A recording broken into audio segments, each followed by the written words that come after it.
Hi, it's Enthusiasts here for another video, and today I'm actually going to be reviewing Six Flags Great Adventures Intamin Prefab Wooden Coaster, El Toro.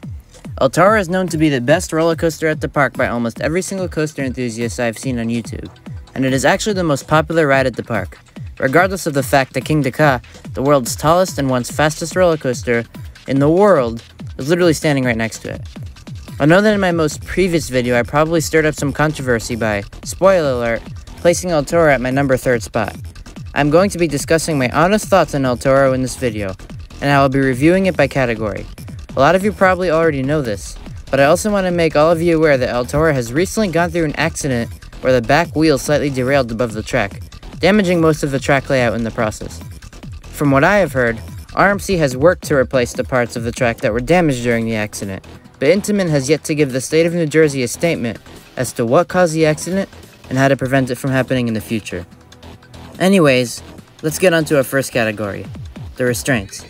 I'm going to be very honest, the restraints on El Toro are not my favorite at all. They aren't too big, too bulky, or too sharp like on Skyrush, but they are still very tight. It is not easy to get stapled in the station, and whenever I go on, I manage to give myself a great amount of room between my thighs and the lap bar, every time.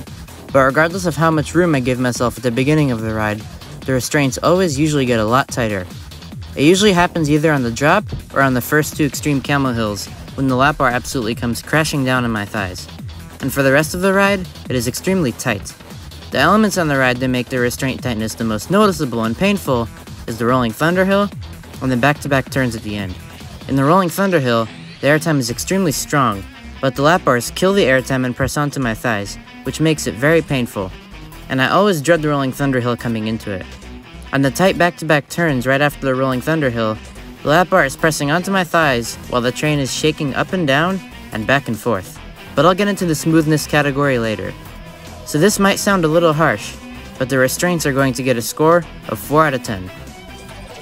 Now let's get into our next category, the drop. I'm going to say, this is definitely my favorite drop out of every single coaster I have ridden in my life. This drop is absolutely insane, and is for sure the highlight of the entire ride. First of all, the cable lift makes the train go up super fast while it is ascending up the hill, and that momentum from the cable lift carries out during that 180 flat turnaround, and then the momentum carries over into the drop, causing it to fly over the drop at extremely fast speeds.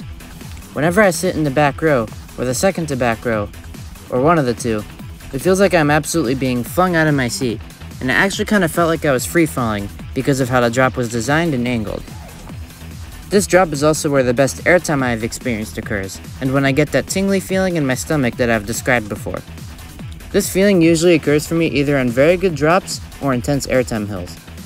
But on El Toro's drop, the feeling is so much more intense. When you're staring at the drop from right in front of it, it looks extremely intimidating, and it is not like on a lot of other coasters where the drop just looks big and intimidating, but it doesn't end up being as good as it looks. With El Toro, that was not the case, and the drop is equally as legendary as it looks, if not more. This is by far my favorite roller coaster drop I have been on. So for the drop, it's getting a 10 out of 10. For the next category, I'm going to be talking about the smoothness. This is a tough one. El Toro is not smooth at all. In fact, it is so rough that I get a massive headache every time I come off. It also has a smoothness level that other wood coasters don't have. A smooth ride on a wood coaster? On the drop and on the camel hills, it is actually glossy smooth, but then at the turnaround, that smooth experience turns around, literally and figuratively. You see, I'm the type of person who likes bumpy roller coasters, like on the Beast and Boulder Dash. It was bumpy and rough, but I enjoyed it, and it made the ride feel more insane, and it actually managed to be re-rideable for me. But on El Toro, it is a totally different story. On the turnaround, it is not just bumpy, it is constant shaking and jackhammering, and it beats you up, badly. Those sudden jolts and rough patches are very surprising and jarring. After the turnaround is when my headache starts to form, but the roughness dies down a little bit, but not for long. Then comes the worst part of the ride, the Rolling Thunder Hill, and then there are the I-305 style turns towards the end that have really bad transitions in my opinion, and are also extremely rough and shaky. I find it very odd that when I rode El Toro when I was 6 years old, which was right when the ride opened, I remember it being glossy smooth. But for some reason in the past few years, the track has surprisingly gotten so much rougher, almost to the point of Wildcat at lake compounds. El Toro used to be my favorite coaster at Great Adventure, but my last two rough rides in April of 2021 were that rough, it's just really hard to appreciate the rest of the ride. Hopefully after RMC retracts some of the broken patches on El Toro, it will be back to being smoother when it opens for the 2022 season, and if it opens for the 2022 season. I think that the roughness together with the derailing accident were a representation of how bad of a shape the track was in. And I think that El Toro's track has been severely neglected, and the accident was just the last straw that broke the camel's back. So in my opinion, something like that was bound to happen at some point, because inspectors were not paying enough attention to the track profiling, so therefore, it was slowly deteriorating.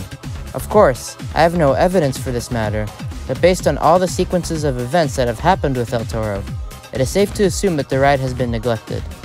So for the smoothness category, it is going to get a 2 out of 10. This ride is not smooth at all. Now let's talk about the airtime. Just like El Toro has my favorite drop in the world, it also has my favorite airtime moments I have ever experienced, excluding the Rolling Thunder Hill. Those two camel hills pull some of the strongest positive G-forces I have ever experienced. These two camel hills have such strong airtime that I feel like the message behind all the airtime is that El Toro is doing anything in its power to have you out of your seat. But the lap bar keeps resisting. El Toro is basically saying, I want you out of your seat, and the strong airtime sure shows that. So for the airtime category, I'm going to actually give it a 9 out of 10. Here's why. Those two camel hills after the drop are so good and legendary. But like I have mentioned several times already, the Rolling Thunder Hill's airtime is too strong and painful for me, and it takes away from the ride experience. But the camel hills make up for it, so it's going to get a 9 out of 10. Next is the intensity category. El Toro is definitely one of the most intense coasters I have ridden. All the elements are non-stop action.